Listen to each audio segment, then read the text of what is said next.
Novamente, Pai, estamos aqui para adorar e glorificar o nome do Senhor, cientes de que somos pecadores, vasos na mão do Senhor. Eu peço que o Senhor nos use para a glória do Senhor e nos dê a sabedoria vinda do Espírito Santo do Senhor para proclamarmos as verdades do Senhor aqui, nesses momentos. E também para refletirmos, dirigidos por Ti, em humildade, em mansidão, em submissão à direção do Senhor.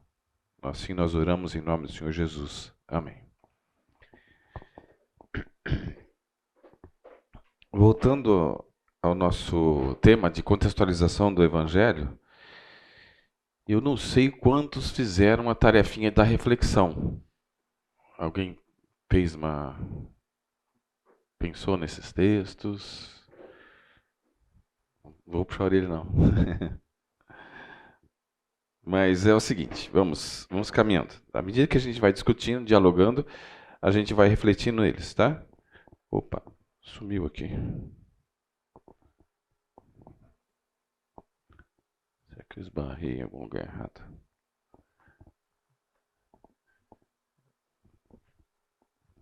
Não sei, Elcio, se você consegue me dar uma ajuda aqui. Ah, voltou. É meio caprichoso aqui. Obrigado. Oi? Foi e voltou. Ele tem vida, né? Você viu aquele negócio da inteligência artificial? Vocês viram? Essa semana? É tenebroso, hein? Não sei se todos viram. Aí, é, a Microsoft tem a inteligência artificial deles, eu não sei se tem mais gente da informática que pode me corrigir se estiver errado. Que antigamente era o Bing, né, o que procurava lá.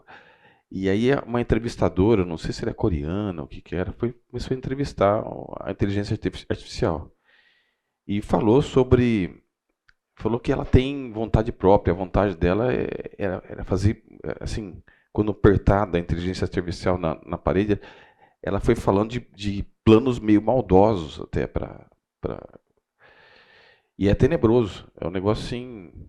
Aí a Microsoft recuou, dizendo, nós vamos ter que rever esse negócio de inteligência artificial, vamos ter que remodelar, não sei o que lá. Veja, a máquina em si ela só vai fazer o que o ser humano, maldoso ou bondoso, programar.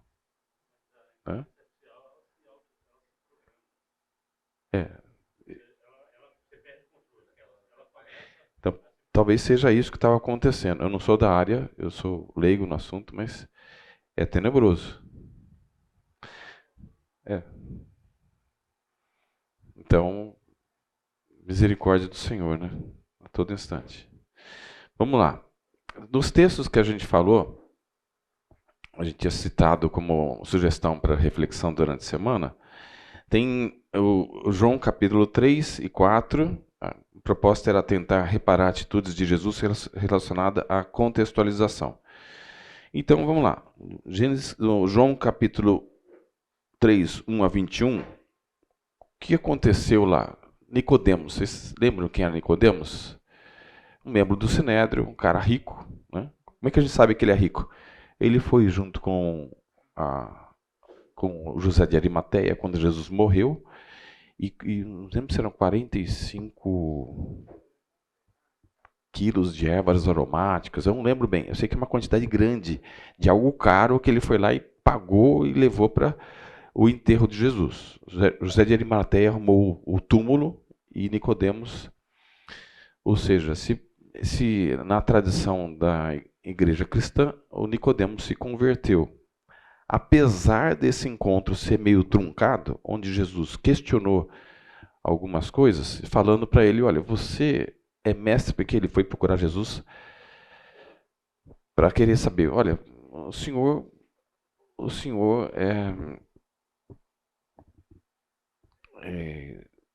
ninguém pode fazer as coisas que você faz se não vier de Deus. E ele queria saber um pouco mais sobre Deus, sobre Deus, o Pai. Então, para Nicodemos, Jesus veio de Deus. A gente tem que lembrar o seguinte: na Transfiguração apareceram 3 personagens, na verdade 4 personagens. Vocês lembram na Transfiguração de Jesus? Tinham Moisés, Elias, Jesus e quem mais? Os apóstolos. Vocês lembram? 3 deles. Pedro, Tiago e João. Foram 4 movimentos onde a palavra de Deus foi proclamada com sinais e maravilhas. Certo, Moisés, não foi? Abertura do Mar Vermelho, as pragas, etc. Rocha dando água. Elias, vocês lembram do milagre? Dos milagres? Inúmeros. Ressurreição. Jesus, uma porção de milagres. E lá tinha a 4ª geração de personagens onde a palavra deles iam ser comprobatórias através da manifestação de poder de Deus. E Nicodemos reconhece, ó, na cabeça dele, ele era mestre da lei. Na cabeça dele, bom, Moisés fez milagres que autorizavam a palavra dele. Elias, os profetas, que é representante dos profetas, Moisés representante da lei, Elias representante dos profetas, e Jesus, o possível Messias. Foi lá. E ele, reconhecendo isso, falou: queria ouvir de Jesus mais. Procurou meio em particular. E aí Jesus foi falando: olha, você precisa nascer de novo. Mas como assim? Eu tenho que voltar no ventre da minha mãe? Mas como que você é mestre da lei e você não sabe sobre essas coisas? Que você tem que nascer do Espírito e não da carne. Você nasceu da carne, mas precisa nascer do Espírito. Ou seja, precisa ter uma renovação, um nascimento espiritual para que você venha a conhecer quem é Deus e saber quem é Ele. No mínimo, Jesus falou de uma maneira muito assertiva e remoeu todas as estruturas didático-pedagógicas que ele tinha da lei sobre o assunto. Ou seja, arou aquele terreno para poder ele receber a proposta digna que Deus sempre quis que tivéssemos. É um coração misericordioso, um coração piedoso, ao invés de se esconder na capa da lei. O que os mestres da lei e os fariseus gostavam, os saduceus gostavam de viver. Entenderam como Jesus falou de um jeito para Nicodemos, e depois, logo em seguida, um pouco em seguida, ele encontra-se com a mulher samaritana, que nós lemos um texto acho que uns 2 encontros atrás. Vocês lembram? Ele estava com sede, parou em Samaria.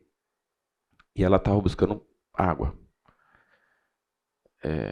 Ele pediu água para ela, e ela falou assim: como você, sendo judeu, me pede água? Por quê? Um comentário: os samaritanos e os judeus não se dão bem. A gente tinha falado um pouquinho sobre etnocentrismo, eu vou voltar um pouquinho sobre esse assunto para a gente entender um pouquinho melhor alguns exemplos bíblicos sobre etnocentrismo.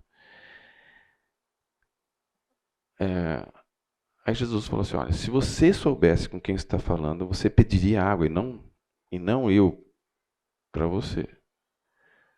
E aí Jesus começou a falar sobre essa água viva. E ela pediu: me dá essa água para não ter que vir mais aqui no poço. Então ela estava entre entender a proposta de Jesus, que era mais o lado espiritual, mas vendo também a necessidade física dela, que dava trabalho ir no poço, né? Aí Jesus chegou assim e falou: chama seu marido. Eu não tenho marido. É verdade. Você falou a verdade. Você já teve 5. E o que está com você agora não é seu marido. Ela assustou. Aí eu estou vendo que o senhor é profeta. E ela foi... Estou resumindo a história, tá? Ela foi falar com o povo, com o grupo lá dela. Olha, tem um camarada aí que ele é profeta. Nisso, só um parentezinho que eu não contei, Jesus tinha tido uma... Aí entra a questão etnocêntrica também. Os judeus, ela falou, no embate do diálogo com ela, falou assim, é, o poço aqui de Jacó, que Jacó deu para José, nós bebemos, estavam bebendo daquela água. E ela falou sobre a questão espiritual, dizendo, nós samaritamos adoramos aqui no Monte Gerizim. Vocês dizem que é em Jerusalém que é a adoração verdadeira. Que existia uma concorrência entre a Samaria e Jerusalém. Os samaritanos, como eu havia dito, né, eles são um povo mestiço, entre com judeus e outros povos que foram levados pelos povos dominadores na época do exílio. Então, eles não se davam bem por essa diferença étnica. Né? Um achava que o outro era melhor. Mas Jesus falou para ela, olha, vai chegar o tempo que nem neste monte, Gerizim, nem em Jerusalém, mas sim na condição de adorar em espírito, de fato, integralmente dentro de si e em verdade, ou seja, na coerência da vida prática, é que vai se adorar ao Senhor. E ela, no meio daquela conversa toda, Jesus falou sobre a condição dela. E ela achou, olha, ele está falando sobre coisas espirituais, falou sobre minha vida, esse cara é profeta. Foi lá proclamar para os amigos e os parentes dela. No que ela falou, alguns creram pela palavra dela. Está escrito no texto. Mas aí Jesus chegou para o grupo lá, chegou para o grupo e começou a falar. E eles pediram para Jesus ficar mais, acho que uns 2 dias, se eu não me engano. E aí está dito no texto que muitos creram, não só porque a mulher falava, mas porque ouviram as verdades espirituais que Jesus falava. Não só em coerência, como autoridade. Nesse ínterim, chegaram os discípulos que tinham ido buscar pão na cidade e Jesus estava no poço. Eles estranharam de ver Jesus estar conversando com uma mulher. Na verdade, não só por ser mulher, mas por ser samaritana. Lembra? Os judeus não se davam com os samaritanos. Vocês estão vendo a forma como Jesus aborda diferentemente um cara que é intelectual e uma mulher que tem uma vida promíscua e que precisa de necessidades práticas como a água do poço, enquanto Nicodemos está pensando em questões totalmente religiosas ou filosóficas. Vocês estão vendo a diferença da abordagem que Jesus dá conforme a condição da pessoa. Toda pessoa está em um ponto, próximo ou distante de Deus. A gente só precisa entender em que ponto ela está em relação à revelação. Tem pessoas que estão muito distantes, tem outras que estão ali, próximas. E mesmo próximas, como o jovem rico, ele estava próximo. Ele tinha bastante condições, mas ele não tomou a decisão necessária. Vocês lembram da história? Porque ele tinha muito dinheiro, ou seja, o ídolo dele era o dinheiro. Então ele não tomou a decisão de entrar dentro do reino de Deus. Decisão. Nós arcamos com as nossas decisões, né? Boas ou ruins. Eu só quero mostrar a forma assertiva como Jesus aborda as pessoas conforme a condição que ela está. Né? Algum comentário? Fique à vontade para interromper se necessário, se vocês virem por bem fazer isso, tá? 1 Coríntios, a gente tinha falado para refletir sobre ele, 8 até 11, 1. Eu separei alguns textos aqui, alguns versículos. Eu queria fazer um comentário antes de ler esses versículos. As epístolas as epístolas dos apóstolos, na verdade, as Paulinas, Tiago, Judas, para quem que eram escritas? Para a igreja. Escrito para a igreja. Mas para que igreja que era?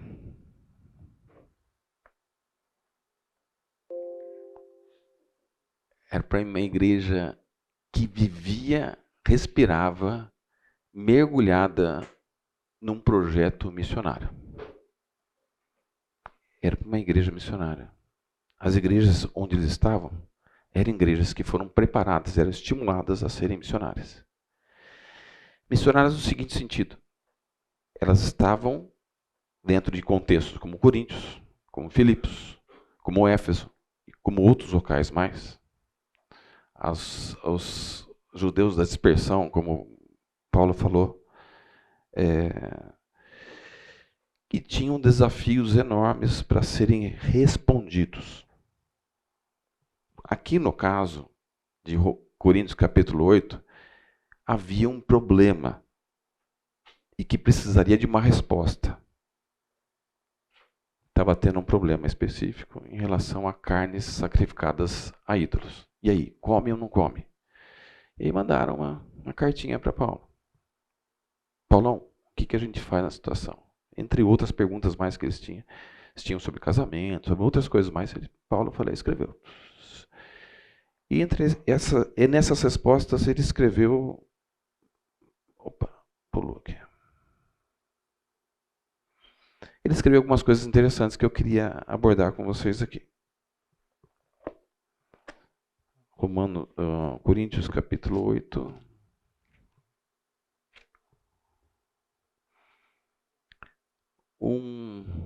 Não, 8:13. Isso. Eu vou deixar para vocês pensarem um pouquinho em casa, senão a gente não vai conseguir andar. Mas ele estava falando que algumas pessoas achavam que não tinha problema comer carne sacrificada a ídolos. Era um costume de Coríntios. Sacrificava alguns ídolos e tinha vendido um açougue lá. Paulo estava dando algumas orientações, mas ele falou algumas coisas interessantes que eu queria destacar aqui. 8:13, 1 Coríntios 8:13. Por isso, se a comida serve de escândalo ao meu irmão, nunca mais comerei carne, para que não venha a escandalizá-lo. Sabe uma atitude interessante de Paulo aqui? Era de se adequar ou se adaptar ao contexto da pessoa, para que ela, mesmo que seja infante na fé, não esteja escandalizada com a postura de liberdade, porque ele sabia o que é o ídolo. O ídolo não é nada. Diante de Deus, o ídolo não é nada. Mas se aquilo fere a pessoa a quem eu estou trabalhando com ela, por que eu vou comer carne sacrificada a ídolo? Por quê? Não preciso disso. Aí ele fala assim, ó, se for para a glória do Senhor, eu como ou não como carne. Não preciso estar apegado ao meu bel prazer de desejo, sendo que meu objetivo é glorificar o Senhor.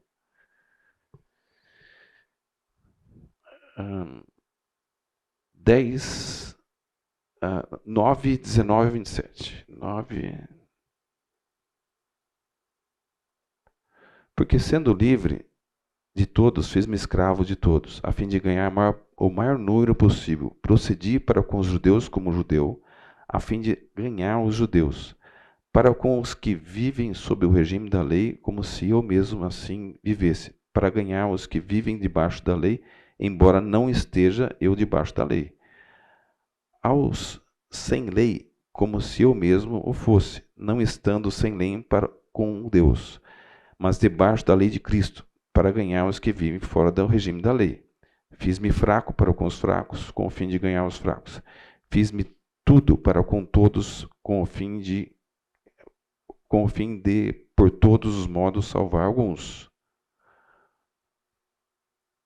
Tudo faço por causa do Evangelho, com o fim de me tornar cooperador com ele. Não sabeis vós que os que correm no estádio, todos, na verdade, correm, mas um só leva o prêmio.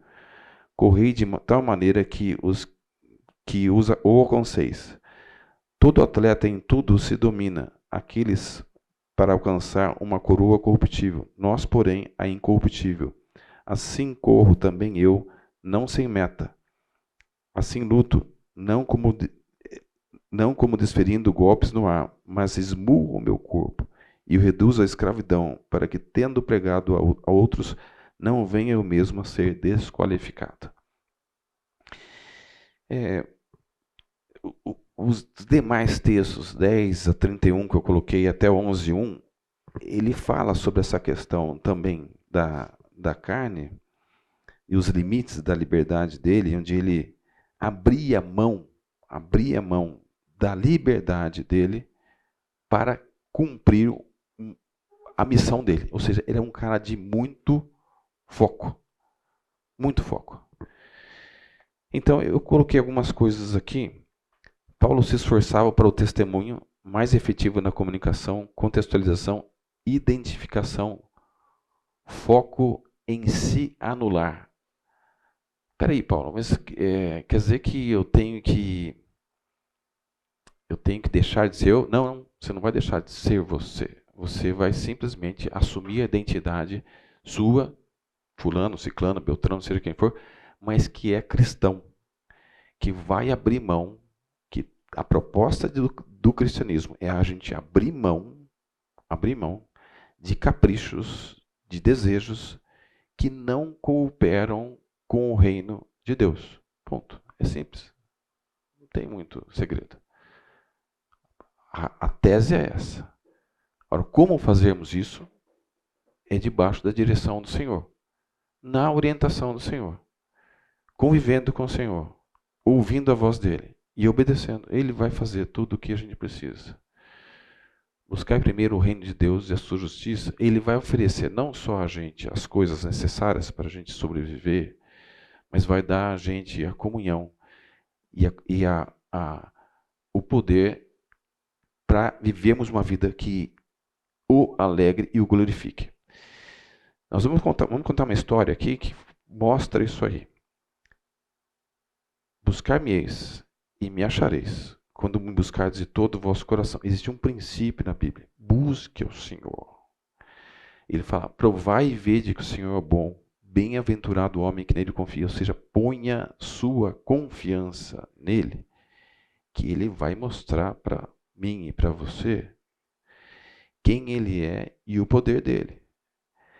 Não há incoerência alguma nesse princípio. É um princípio muito forte, muito amalgamado em toda a palavra de Deus. O desafio é termos o foco para conseguirmos fazer isso, né? E Paulo olhava com amor e misericórdia as pessoas com quem ele tinha contato.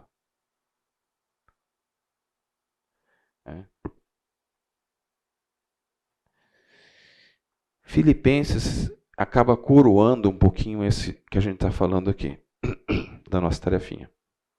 O que Jesus era? Filipenses 1:29 a 2:11. Vocês lembram daquele texto? Jesus deixou a glória, se fez homem. Vamos ver uma parte desse texto. Talvez não todo, mas...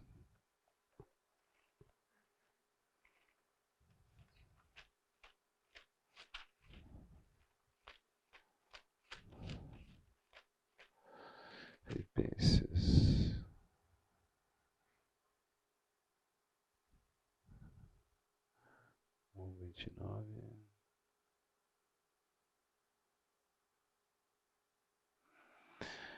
Porque vos foi concedida a graça de padeceres por Cristo e não somente de credes nele, pois tendes o mesmo combate que vistes, em mim, e ainda agora ouvis o que é meu. Se há alguma exortação em Cristo, alguma consolação de amor, alguma comunhão do Espírito, se há entranháveis afetos e misericórdias,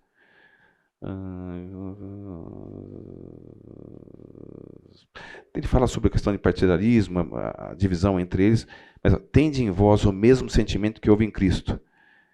Pois ele, subsistindo em forma de Deus, não julgou como usurpação o ser igual a Deus. Ou seja, ele veio aqui, se adaptou, viveu como homem, se adaptou à nossa realidade. Ele era Deus. Ele se adaptou à nossa realidade. Sofreu, fome, dor.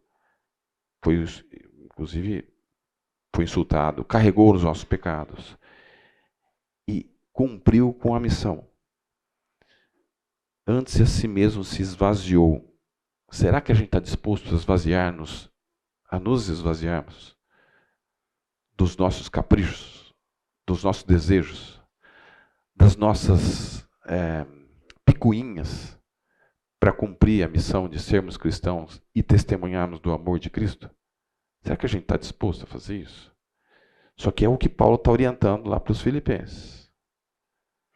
Será que eu vou abrir mão do meu orgulho e achar que eu sou o máximo, melhor que os outros? Eu vou fazer isso? Jesus está dando o exemplo. Paulo deu o exemplo.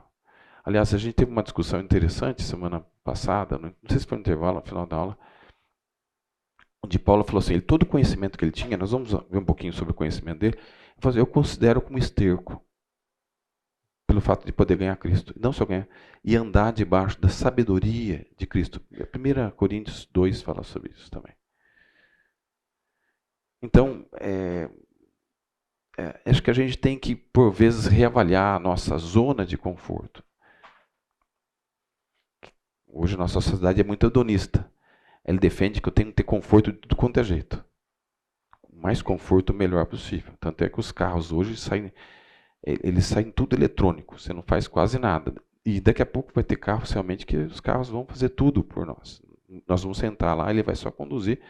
Você só vai falar o local, o resto ele vai fazer tudo. Né? E a gente acha o máximo. Né?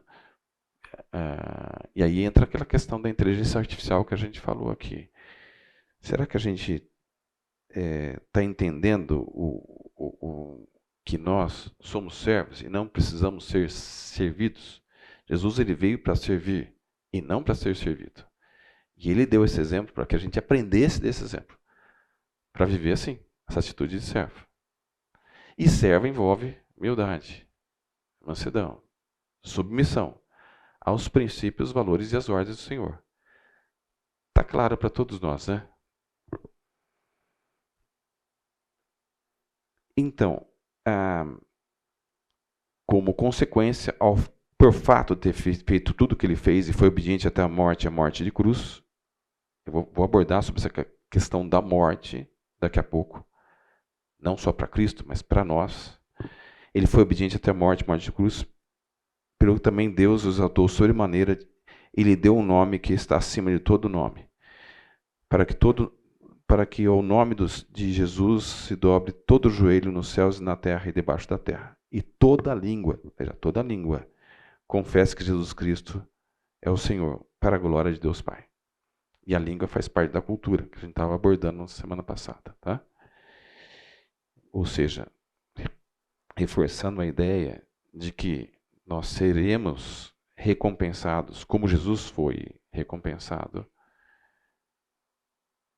se tivermos a mesma atitude que Jesus teve de nos adaptarmos a entender a realidade da pessoa, falarmos de uma maneira que seja mais clara a ela e entendendo as suas particularidades, inclusive a sua língua, a sua cultura e etc. Sua forma de ver o mundo. Né? Algum comentário?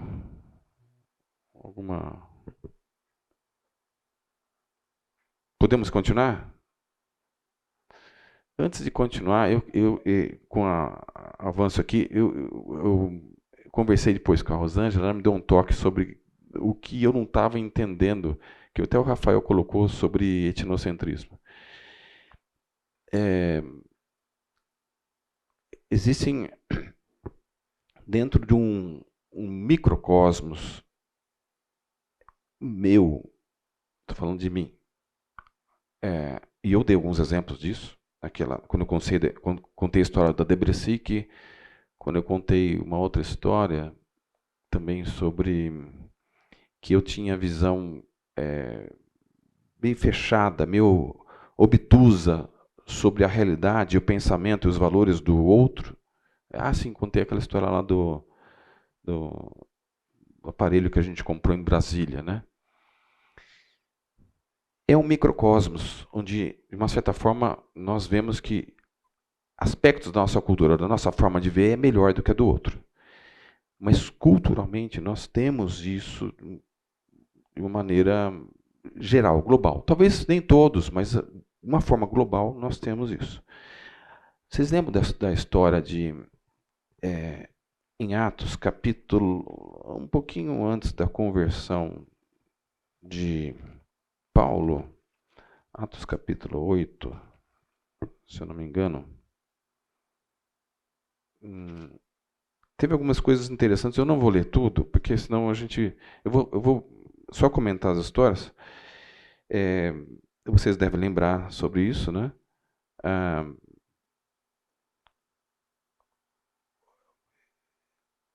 Pedro, e se eu não me engano, Pedro e João, ouvindo que os samaritanos tinham ouvido da mensagem de Cristo, foram lá e viram que se converteram e oraram por eles, impondo as mãos, eles receberam o Espírito. Lembra, primeiro quem recebeu o Espírito foram os judeus, certo? Atos capítulo 2. Agora vem os samaritanos, são meio judeus, certo?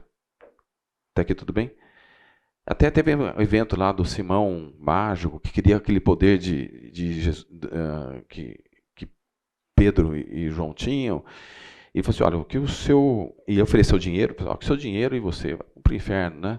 Mas ore, se arrependa, dê a oportunidade para ele, se arrependa, peça a Deus que te dê uma oportunidade aí. E falou assim, ore por mim, ore por mim. E ficou totalmente amedrontado com a possibilidade de ir para o inferno. Bom, aí o que aconteceu? Teve o encontro de Filipe com o eunuco. Vocês lembram dessa história? Vocês lembram que o eunuco da Etiópia, o que existia na Etiópia? Vocês lembram dessa situação? Quem era da Etiópia, do Antigo Testamento? A rainha de Sabá. E há vários judeus, filhos de Salomão, de encontro de Salomão. Salomão era um homem que gostava de ter muitas mulheres. E quando a rainha de Sabá foi lá se encontrar com ele, teve os seus encontros, inclusive íntimos, e ela voltou, provavelmente grávida dele, e formou uma comunidade de judeus lá. E ela tinha se convertido. Ela se rendeu ao Deus de Abraão. Então havia um contexto de conhecimento da palavra da verdade. E esse eunuco tinha certamente ouvido isso e ia para Jerusalém fazer o quê? Adorar a Deus.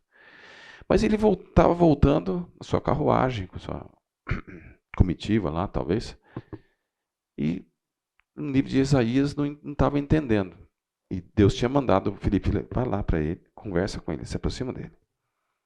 E falou, está entendendo o que você está lendo? Não. Como eu posso entender se ninguém me explica?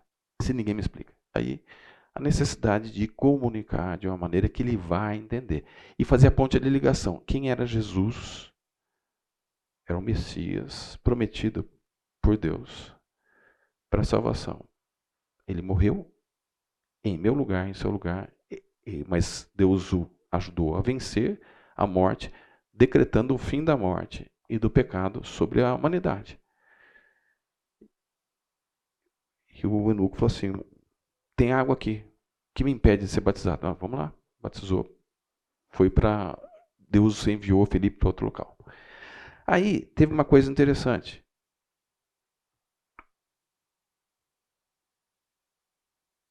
Opa. Aí teve a conversão de Paulo. No capítulo 10, eu vou só citar a história, resumidamente, tá bom? Pedro, havia um homem chamado Cornélio, centurião, ele comandante de pelo menos 100 soldados, participava de um pelotão lá chamado uma corte chamado Italiana, que era um segmento do exército lá do Império Romano, era um cara temente a Deus. E tinha uma comprovação. A comunidade judaica via que ele era temente a Deus, piedoso, orava, fazia esmolas, dava para os pobres. Tinha um coração voltado à misericórdia, à piedade. Só que ele não conhecia a verdade plena. Aparece um anjo a ele e fala assim, ó, fala, manda alguém para Jope buscar Simão, sobrenome Pedro, e ele vai explicar para você mais sobre o que você deve ouvir. Nisso, no dia seguinte, Pedro, ao meio-dia, tinha subido no telhado lá, na laje em cima da casa onde ele estava, para orar. No que ele está orando, ele tem uma visão, como se fosse um lençol com vários animais. E Levíticos fala uma série de animais que pode ou que não pode comer. E tinha os animais lá, vários tipos, entre os que podiam e os que não podiam comer, puros ou impuros. Falou assim, mata e come. Ele estava com fome, a comida não estava ainda pronta. E por 3 vezes, Pedro respondeu, eu nunca comi animais impuros, como eu posso fazer isso? Por 3 vezes ele teve essa visão. De repente, bate na porta lá, Pedro ficou encafifado com aquilo, bate na porta os emissários, um soldado piedoso e mais 2 domésticos do Cornélio. Pedro, vamos com a gente. O nosso chefe, ele assim, ele é desse jeito, ele chamou você para ir lá. Pedro ficou encafifado com isso, pensativo, o pessoal dormiu, no dia seguinte eles saíram. Foram para lá, Cornélio já tinha reunido a família, os amigos íntimos, para poder ouvir o que Pedro tinha a dizer. Pedro, veja, baseado na história dos samaritanos que receberam o poder de Deus.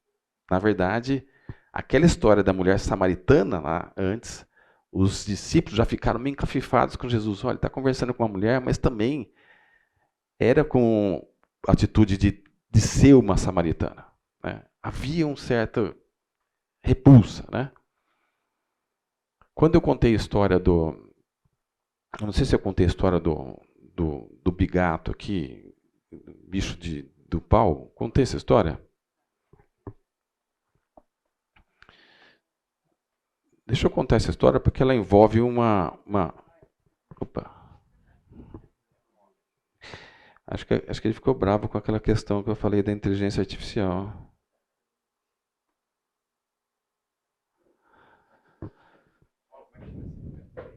É Toru. Vocês sabem o que é toru? Depois vocês entram é um bigatão grande. Ele tem cor de creme, de sorvete de creme. Olha, ele deve ter talvez uns 9, 10 centímetros de comprimento por uns 3 de largura. Eu estava lá no seminário que eu dava aula para indígena, e a gente estava mexendo no meio do mato, a gente tinha atividades teóricas na teologia, e à tarde tinha atividades práticas. E a gente estava lá, não sei se estava serrando uma árvore, o que a gente estava fazendo, e um indígena Rikbatsa, amigão nosso, achou esse toru, não sei se toru, e no pau, e puxou, e começou ai que gostoso, pegou, e eu pedindo a Deus, assim, com fome você entraça, sem fome é mais difícil. Você lembra da história do macaco? Eu estava com fome, eu trabalhei bastante, eu estava com fome. Facilitou para mim. Deus teve graça e bondade. Daquela vez, eu já tinha almoçado e não estava com tanta fome assim. Mas ele comeu com tanto gosto. E vocês viram a reação de vocês? Ou seja, que comida ruim que ele gosta, mas é o gosto dele. Isso é, de uma certa forma, etnocentrismo. Vocês estão vendo como, de uma certa forma, nós somos etnocêntricos? Pode ser que a gente admire muitas coisas da outra cultura, mas nem tudo a gente admira. Nem tudo a gente admira. O caso desse touro, por exemplo, foi assim. Pessoal, vamos fazer um intervalo, depois a gente continua? Pessoal, conversando com o Alexandre, eu esqueci de abordar relembrar uma coisa que a gente fez em todas as histórias. Essas histórias onde teve a descida do Espírito Santo sobre os judeus, sobre os samaritanos e agora sobre os gentios, né? Em todas as situações, houve a proclamação do Evangelho. Qual que era o Evangelho? Jesus, Cristo de Nazaré, era o Messias prometido no Antigo Testamento, falado pelos profetas, e ele morreu pelos nossos pecados. Deus o ressuscitou, venceu a morte e o pecado, para que possamos ter vida. E ele é ser o juiz dos vivos e dos mortos. A mesma história, quando Pedro estava falando para os amigos de Cornélio, Cornélio e seus amigos, os parentes lá, desceu o Espírito sobre eles. Eles creram e desceu o Espírito sobre eles. Ou seja, a mensagem da proclamação do Evangelho, ela tem que ser contada. Então vem a má notícia, ou seja, você é pecador, mas existe a boa notícia. Jesus é o Senhor e Salvador, nosso Senhor e Salvador. Quando a gente pensa em contextualização, vocês estão me ouvindo? Não sei se está saindo. Quando a gente pensa em contextualização, a gente tem que entender em que ponto aquela pessoa está e o que ela precisa ter substituído de conceitos da vida dela. Às vezes ela tem a concepção, o Alexandre falou bem, que Jesus é um cara legal. Jesus não é só um cara legal. Aliás, para muitos, ele não foi um cara legal. Ele foi um cara odioso, porque ele batia contra um sistema religioso vazio. Ele batia contra aquele sistema. Ele confrontava. Então ele não era legal. Né? Ele não entrou com um chicote lá, derrubando todas as coisas no templo, quando faziam a casa de oração um covil de salteadores, quando ele falou. Vocês lembram dessa história? Pois é. Ele não foi legal para muitos lá naquela situação, mas ele confrontou. Ele fez o que eventualmente a gente, na nossa cultura meio vamos dar um jeitinho aqui, vamos pôr panos quentes em tudo. Não sempre em tudo. Por vezes nós temos que confrontar. Confrontar para ter a pessoa ser admoestada e advertida e reavaliar os seus erros, seus pecados, sua forma de viver. Né? Como médico, eu vejo o seguinte, uma coisa interessante. Até o Alexandre fez um comentário interessante, será que a gente não precisa pregar para os que não, para os crentes? Né? E nós vamos ver sobre essa questão de nominalismo, tá? Se tudo der certo, a gente vê hoje ainda. Eu acho que para aqueles que entenderam quem é Cristo e a missão dele e que ele é o Senhor e Salvador, não precisamos pregar a conversão, mas sim admoestar quanto ao erro e o pecado que tem. O sistema imunológico é um sistema que faz isso. Ele está dentro do corpo, ele age dentro do corpo. Quando tem alguma invasão de alguma bactéria, se esse sistema imunológico ele funciona bem, se é um corpo bem nutrido pela palavra, é um corpo que anda debaixo dos princípios, o sistema imunológico funciona direitinho. É mais difícil você derrubar um organismo que tem um sistema imunológico forte, independente do que você vai aplicar nele ou não, tá? É mais difícil você derrubar um corpo forte do que derrubar um que é raquítico, desnutrido, com HIV, será, com as outras doenças, mas que dão a ele uma baixa imunidade. Bom, entra uma heresia dentro do corpo. Tá? Vamos chamar uma bactéria de uma heresia. O que o corpo identifica? Isso aqui é agente estranho. É um antígeno. O que eu vou fazer lá? Entra todo um sistema de bactérias, de células que englobam aquilo, ou que produzem anticorpos para poder inutilizar aquela heresia. Ou má conduta de alguém. De repente, lá na minha bexiga, surgiu uma célula neoplásica, uma célula que se multiplica demais. Qual que é a tendência do sistema imunológico? Inclusive, quando essa célula ainda é em poucos números, o sistema imunológico tentar englobar e matar aquilo lá. Tá? Tanto é que na literatura médica e na prática médica a gente vê isso. Pessoas que têm baixa imunidade, tendem a ter baixa imunidade, obesidade, diabetes, tem um número maior de câncer, porque a imunidade não está legal para poder combater o câncer, certo? Estresse e outras coisas mais. Tá bom? Tem mais médico aqui que não me deixa mentir sozinho, né? Aqui está. Marquinhos, meu chefe lá na UTI do Mário Gatti. Bater continência para ele. Hoje eu não bati. Diga, Alexandre.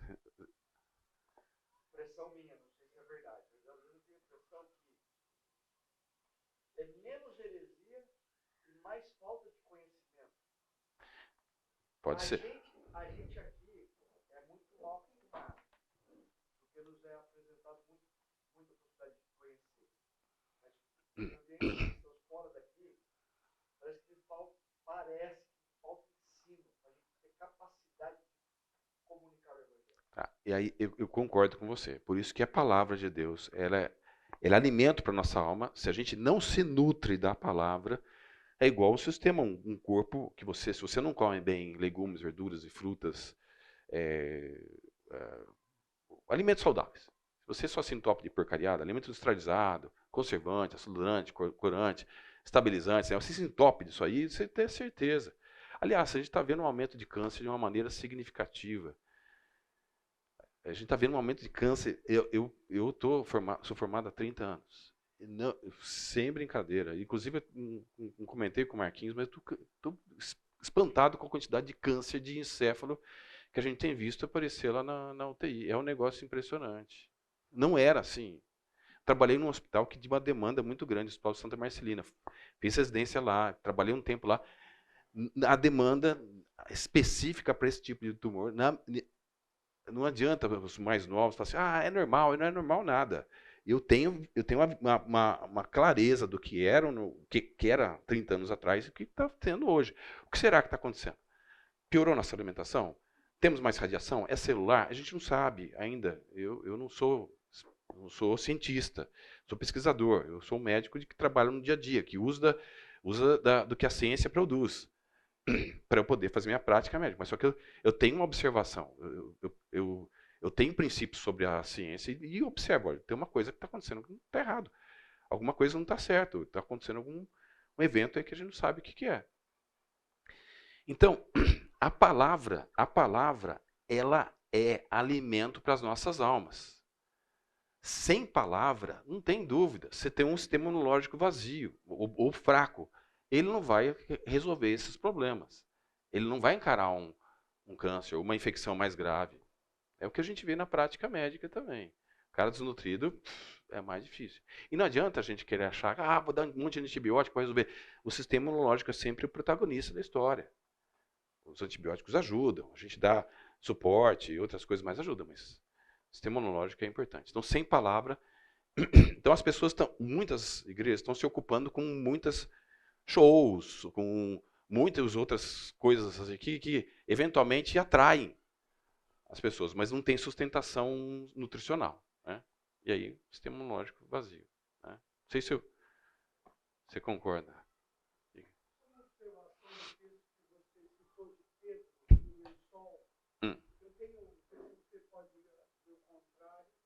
Eu tenho a compreensão que muitas vezes os nossos conceitos, até religiosos, são tão profundos, tão duros, que nem Deus falou para Pedro, ele ousou levantar e matar o animal, embora fosse uma visão.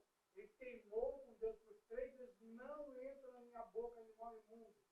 Só que Deus falando com ele, ele continua resistente. Isso também me mostra, a gente tem que tomar alguns cuidados com os nossos conceitos, porque pode chocar-se com a revelação de Deus, com a palavra de Deus, e a gente continua teimando essa informação mais certa do que está escrito. Especialmente no capítulo de Pedro, como personagem bíblico, eu vejo Pedro da seguinte forma. Lembram que passou 3 anos com Jesus, ele falou, não vou negar, os outros vão negar, mas eu não nego. Negou Jesus 3 vezes. Né? Quando Jesus ressuscitou, ele ficou todo animado, mas aquele tempo lá, se não me engano, é 40 dias que Jesus aparecia, desaparecia e tal. Pedro foi fazer o quê? Pescar. Vocês estão vendo a flutuação de Pedro. Mas veja, eu vejo Pedro, vou tentar fazer uma escala de um gráfico de abscissas ordenadas para vocês, na direção de vocês. Os matemáticos aqui vão entender bem isso. Eu vejo Pedro da seguinte forma. Não sei se vocês estão entendendo o que eu estou falando. Se você for fazer uma média dessa curva, totalmente, você vê uma ascensão. Não sei se está claro isso. A ponto de ele escrever 2 Pedro, e eu desafio vocês a lerem 2 Pedro, que mostra tanta humildade, tanta maturidade escrita lá para um cara que foi ruim de instabilidade. Deus trabalha na vida da gente dessa maneira. Eu não sei se eu estou sendo claro para vocês. Eu não vejo problema de Pedro ter sido duro naquele momento. Deus está trabalhando nele. Trabalhando no meu coração, no seu, de todo mundo, com picaretas. O nosso coração é duro mesmo. É duro. É duro. Por isso que a palavra ela confronta. Ela é luz. Que mostra as trevas. Para a gente poder confessar, deixar e ser perdoado. 1 João 1,9. Por isso eu digo que nós hoje, nós não podemos nós não queremos evangelizar alguém, ou colocar no nosso conceito de fé, tem que tomar alguns cuidados do que é bíblico, o que é fundamental para a fé cristã, o que é meu, tentar separar isso. Porque a coisa é tão miscuída que às vezes não consegue separar muito bem. Daí a gente impõe vontade própria, dizendo que é o evangelho, que faz parte da fé. Eu vou tentar abordar esse assunto que chama-se sincretismo religioso. Vamos ver se a gente consegue abordar hoje. Tem a ver com isso, bastante a ver com isso. E novamente volta à falta da palavra. A falta, ou seja, amalgamar a palavra com valores humanos. Amalgamou isso, já era, vai ter prejuízo. Valdeco. Sim.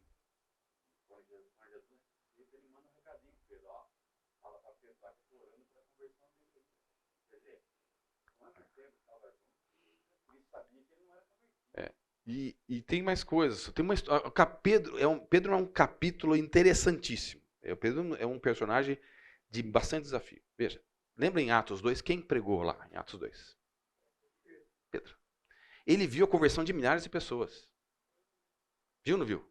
Ele viu a manifestação do poder de Deus. Você lembra quando ele estava na saída do templo? Assim, ó, dá uma esmola, ó, que eu não tenho um prato, não tenho ouro, mas o que eu tenho eu te dou. Ele viu a manifestação do poder de Deus. De repente, ele está lá, junto com outros judeus, e Paulo, que era mais novo na fé que ele, teve que chamar a atenção dele, porque quando ele viu os que eram mais judaizantes chegaram, ele se afastou dos gentios. Isso porque ele batia no peito dizendo que ele era o apóstolo dos enviados judeus. Veja, olha que interessante. Então, o capítulo de Pedro é um capítulo à parte. Inclusive, ele mostra muito do que nós somos, instáveis, mas que precisamos buscar o Senhor, buscar a palavra do Senhor.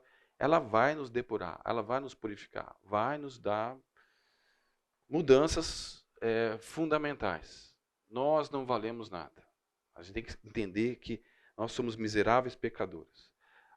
A consciência da miserabilidade nossa é o que nos ajuda a nos identificarmos com os pecadores como nós. Aliás, Pedro, quando chegou e encontrou com Cornélio se prostrou diante dele, querendo adorar, ele falou assim, não, eu sou homem igual a você, levanta aí.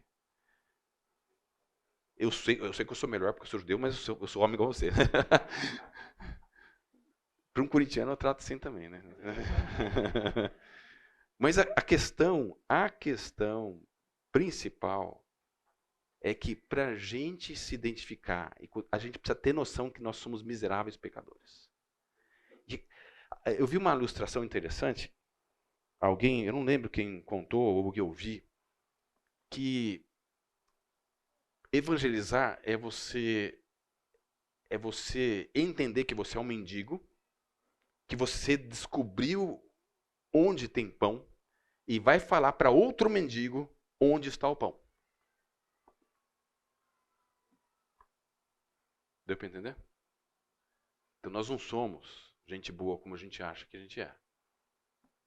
Eu acho melhor ainda. Você não pode levar o pão para ele, tem que estar o caminho para ele buscar o pão dele. Exatamente, mas você mostra onde está o caminho. A decisão de ir atrás do pão é dele. Tem que dizer que ele é mentira. Não, aliás, ele sabe. E na verdade ele sabe. Às vezes as pessoas se enganam. Eu não. Quantas vezes eu ouvi isso? Eu sou um cara bom. Mas por quê? Eu não mato, eu não roubo, eu não fumo, eu não bebo. Então eu sou um cara bom. No fundo, no final das contas, ele sabe. Ele tem uma esposa. Ele sabe que a esposa aponta para ele, ou a maior parte deles, aponta para ele os erros dele e sabe que ele não é um cara legal. Só que como a gente abordar isso, que é o segredo. E aí precisa de direção do Senhor, pedir, orar ao Senhor. Eu lembro, eu não sei se é o Felipe, o Ricardo, acho que sentou aqui, falou de uma experiência de um vizinho dele que é um bandista. Vocês lembram dessa história que ele estava contando? Nós temos outros desafios enormes. Não sei quanto vocês, mas assim, eu tenho vários conhecidos que são espíritas. E o espiritismo, de uma certa forma, ele se auto-justifica através das boas obras e da racionalização. Eles racionalizam muitas coisas. Tudo tem razão, raciocínio lógico, etc. Para eles. Mas, veja, a justificação é pela fé e não por obras. Apesar de sermos salvos para as boas obras, que muitas vezes a gente se acomoda disso. A gente foi salvo ontem, agora vou viver aqui dentro da área, na defesa, enquanto eu era para viver atacando para marcar gol, ou seja, fazer boas obras. Tá claro? Então nós temos que orar pelas pessoas que a gente tem contato. A gente tem que pensar, olha, que ponto será que ele está? Será que ele já foi ele evangelizado? Aborda. Tenta orar, pedir a Deus direção. Deus vai dar a direção para as situações. Né? Nós temos o Marquinhos sabe, nós temos desafios enormes lá no lugar onde a gente trabalha. Enormes. Enormes. Eu peço ao Senhor que dê graça e bondade, me dê a consciência da minha miserabilidade e amor para a pessoa. Porque tem que ter amor para, por vezes, não só aguentar algumas situações, mas orar e falar do Senhor para elas. A sabedoria vinda do Senhor virá desde que a gente peça e busque a Ele. Ele vai vir. Né?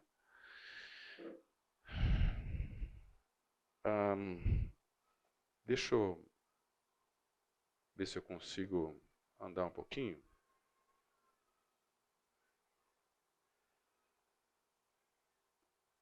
Tá. Eu não sei porque não entraram as projeções que eu tenho feito aqui. Eu mandei para o Fábio no começo da semana, eu vou perguntar para ele o que aconteceu. E eu vou mandar para ele até amanhã, a de hoje, tá? Só tem o áudio e vídeo, né? Áudio e vídeo. Bom, uma definição que a gente tem aqui é de contextualização. Contextualizar é tentar comunicar a mensagem, trabalho, palavra e desejo de Deus de forma fiel à sua revelação, de maneira significante e aplicável nos distintos contextos, sejam culturais ou existenciais. David Hasselgrave. Esse cara é fantástico. É o que trouxe uma das melhores reflexões nos últimos 50 anos sobre esse assunto de contextualização no meu modo de ver. Tá?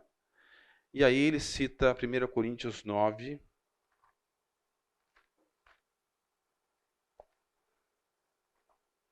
Coríntios 9.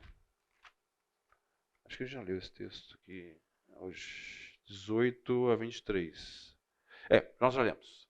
Que fiz judeus para com judeus, fracos com os fracos. Vocês lembram disso aí, né? Bom. O desafio, aqui tem, não sei se vocês conhecem o Ronaldo Lidório. Alguém já ouviu falar do Ronaldo Lidório? É um missionário, trabalhou na África um bom tempo, ele é presbiteriano, primo, né? Brincando. A gente fala assim, só para brincar. Eu sei que tem pessoas... Aliás, a nossa igreja aqui ela é uma mistura de várias denominações evangélicas, né?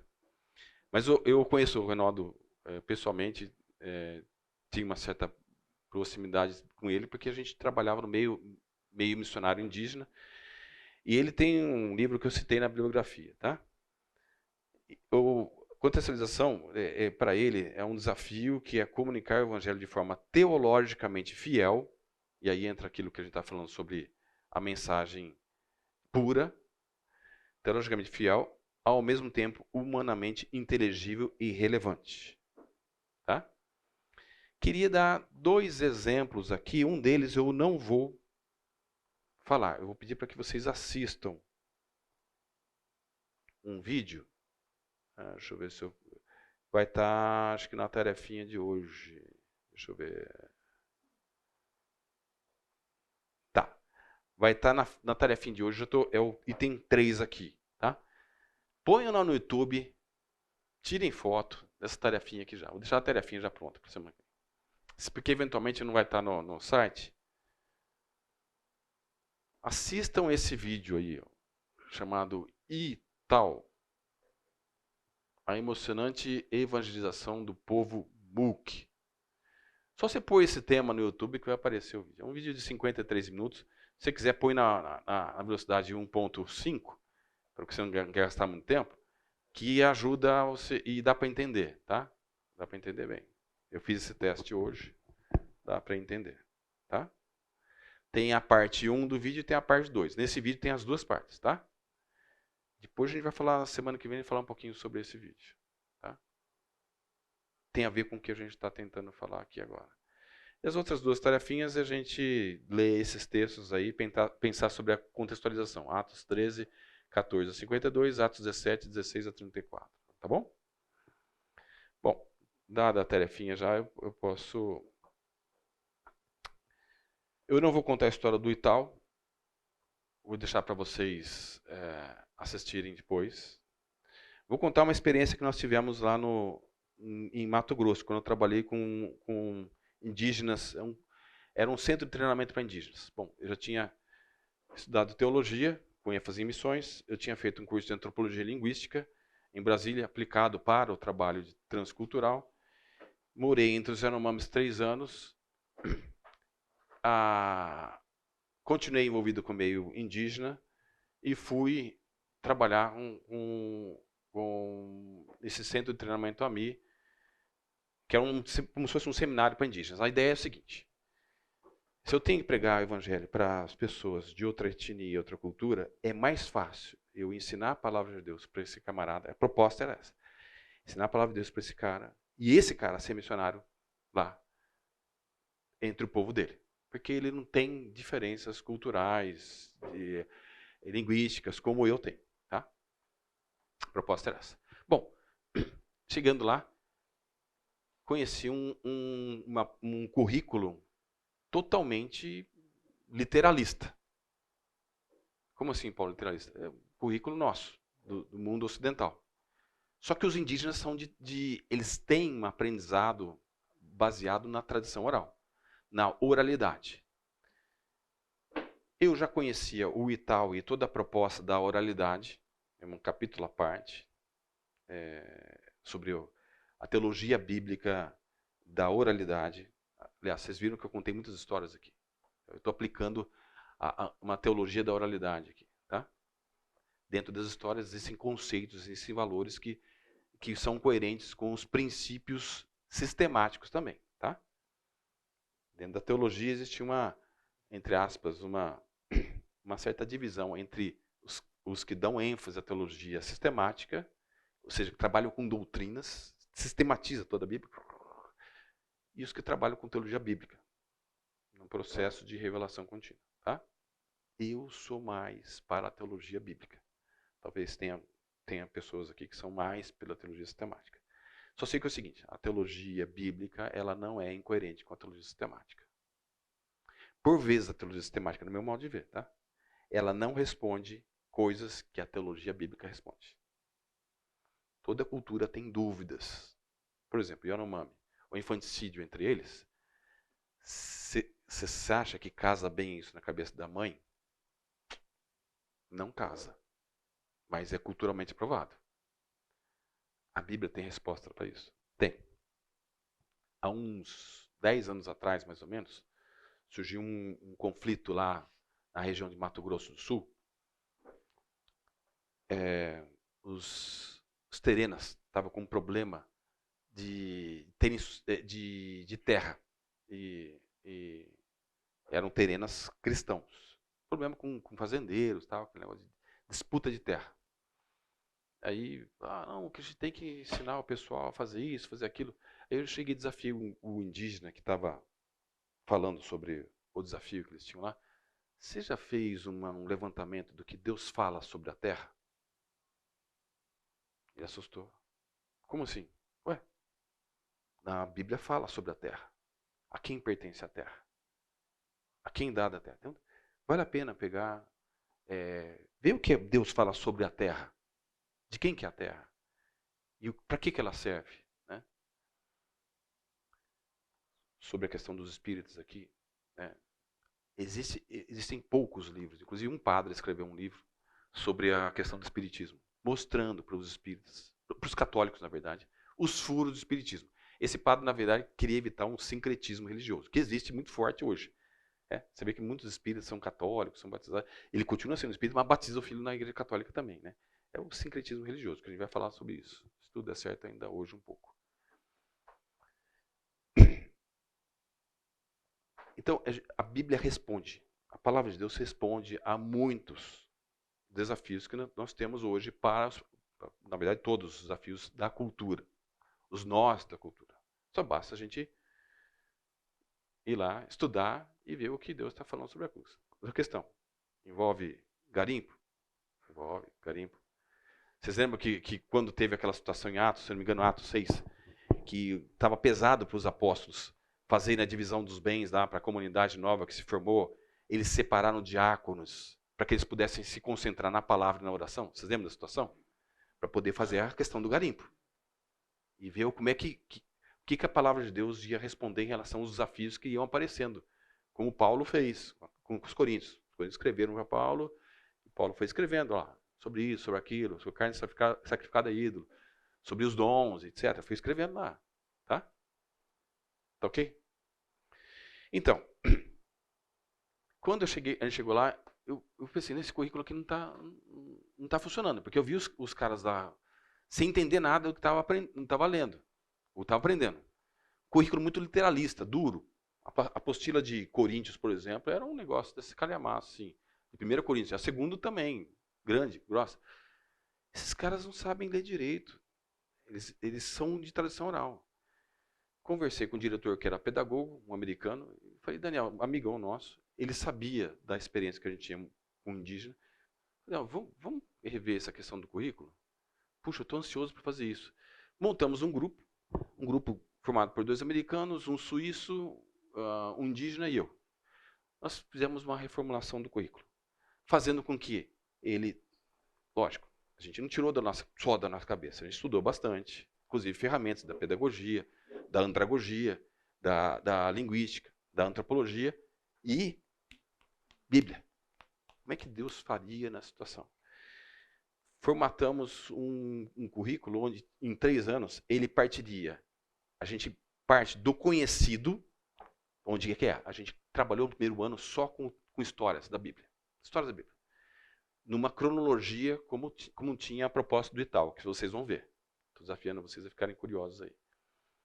Cronologia bíblica, de revelação, para que eles pudessem compreender o Evangelho. Até porque muitos que iam lá naquele seminário não eram crentes, tá? Se convertiam lá. Eu lembro de um rapaz que depois, no final do primeiro ano, onde já tínhamos contado todas as histórias principais, eram 52 histórias, se não me engano.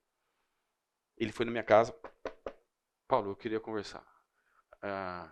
Ele queria confirmar se aquilo que ele entendia era verdade. Eu falei, é isso mesmo. Oramos, o cara se converteu. O que nós fizemos? Não fizemos nada além do que expor a palavra de Deus, dentro de uma maneira onde ele pudesse entender. Não com literalismo, com jogos de versículos, como a gente faz aqui, que é teologia sistemática. A gente faz um pouco bastante isso aí. Mas sim com exposição da palavra. Ele se viu pecador, aceitou a Cristo e se converteu. Aí, o segundo ano, o que a gente fazia? A gente ia transicionando, aumentando o grau de lidar deles ou de aprender com literalismo. A ponto de, no último ano, ele está mais habilitado para servir, já está mais habilitado para servir, e para ter mais contato com leituras e estudo. Ou seja, continuar crescendo aí a partir do estudo. Ou seja, ele ganhou uma ferramenta que é o literalismo. Ele ganhou esse processo. A ideia era essa. Desse grupo de 5 pessoas, Deus, eu tenho dúvida nenhuma. A direção foi do Senhor. Tanto que, quando terminou, a primeira turma que formou, eram 3 anos. Né? Quando estava terminando a primeira turma, o pessoal do último ano falou assim, como que esses caras do primeiro ano sabem mais Bíblia do que a gente? Como que eles sabem? É simples. Método adequado à compreensão, a forma dele compreender e entender a palavra de Deus. É simples. Deu trabalho? Deu trabalho. Teve estudo? Teve estudo. Teve ação de Deus, porque Deus entregava algumas coisas assim de uma maneira fantástica para a gente, de mão beijada. Lógico, a gente nunca pode esquecer que a ação sobrenatural de Deus, ou natural, alguns veem assim, natural de poder de Deus, atuou sobre aquilo. E não existe glória sobre nenhum de nós. Nenhum de nós. Só aplicamos um princípio básico de tornar a mensagem inteligível para a pessoa. Aí Deus faz. Qual que é o risco de não fazermos isso? De não procurarmos contextualizar a mensagem a maneira como a pessoa possa entender. Por exemplo, um cara que é um bandista, que foi citado aqui, acho que é o Ricardo, né? Foi citado aqui. O que ele pensa sobre o mundo espiritual? Eu preciso entender o que ele entende, porque muitas vezes eu não conheço bem sobre o Umbanda, né? Uma sugestão que eu dá para ele é a seguinte: estude o umbandismo e tente entender como é que é o mundo dele. E depois você pode dizer se dentro desse mundo, essa cosmovisão, ele está tudo suprido. Ele está bem, ele está em paz, está tudo. Não está em paz. Certamente não está em paz. Né? Não estou dizendo ausência de conflito, é paz, porque conflito a gente vai sempre ter. No mundo tereis aflições, mas tem de bom ânimo. Eu venci o mundo. Ou seja, Jesus não prometeu que nós não teremos aflições. Falou que em meio às aflições, até o vale da sombra da morte, eu vou estar com vocês. Ele tem essa concepção? Uma ideia, mas está tudo tranquilo? Você está em paz em meio à sua crença? Tem alguma coisa que você... Eventualmente, se você for se aproximando dessa pessoa, talvez ele vai abrir algumas coisas. E que não, olha, isso aqui, uma coisa que para mim não está legal é isso. É uma porta que se abre. Né? Mas quando a gente não leva a sério a questão da a contextualização, a gente não leva a sério essa questão, a gente tem algumas consequências aí. E aí eu quero abordar com vocês. A ausência de uma teologia bíblica de contextualização tem gerado 2 consequências desastrosas no movimento missionário mundial. 1, sincretismo religioso. Tá? Quando eu misturo palavra de Deus com cultura minha ou com concepções humanas sobre o assunto, vai dar meleca. Inclusive, o emissor tem que estar constantemente em contato com o Senhor, pedindo a Deus que faça a sondagem, vê se há em mim algum caminho mau e me guia pelos caminhos eternos, Salmo 139, para poder ser um bom emissor. Né? A primeira consequência drástica é a questão do sincretismo religioso. E a outra, nominalismo evangélico ou cristão. O Alexandre estava comentando isso aqui no intervalo. Se não me engano, ele estava abordando com um camarada, tal, amigo dele lá. Ele viu que ele tinha que pregar o evangelho para isso. É isso, né, Alexandre?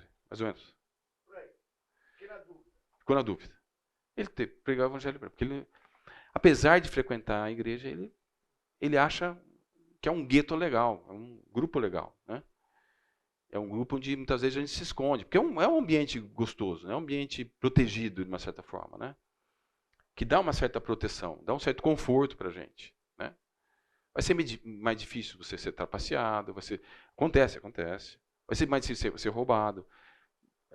Acontece. Mas, de uma certa forma, comparado aos mundos que nós vivemos, minha filha estava falando, ela mudou de escola recentemente, né?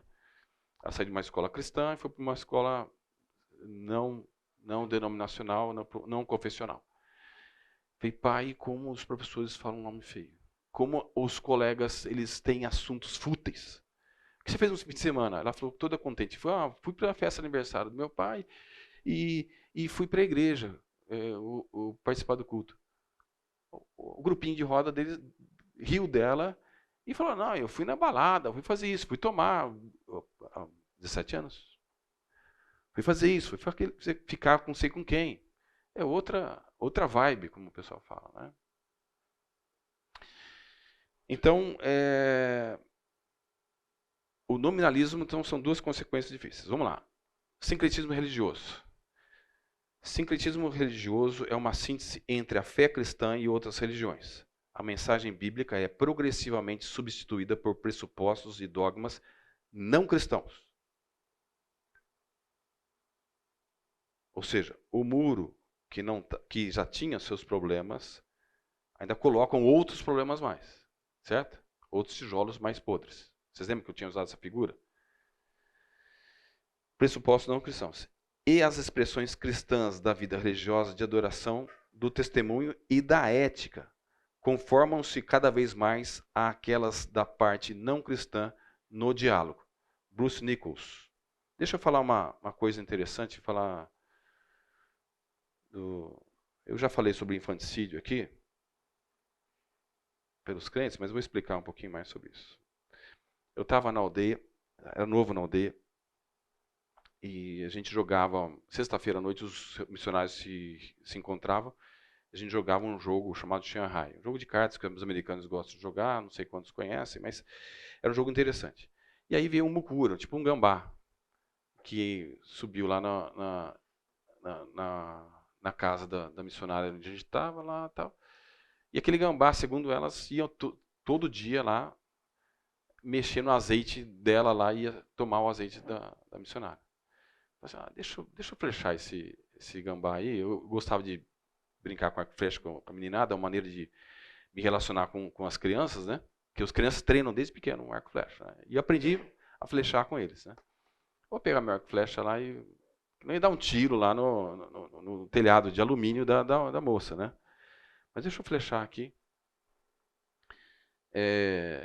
No caminho, indo para minha casa, encontro uma baita de uma cobra grande. Falei, caramba. Fui chamar o outro colega missionário, que é amigão meu, é daqui de Campinas, da IBNA, talvez alguns conheçam, o Maurício Petit. Maurício, eu estava sem arma na época, e também não dava para ir para minha casa. Aliás, eu estava com arma, mas estava em casa. Maurício, pega a arma, vamos matar aquela cobra. E ele também, ignorante igual eu, era novato, estagiário. Né?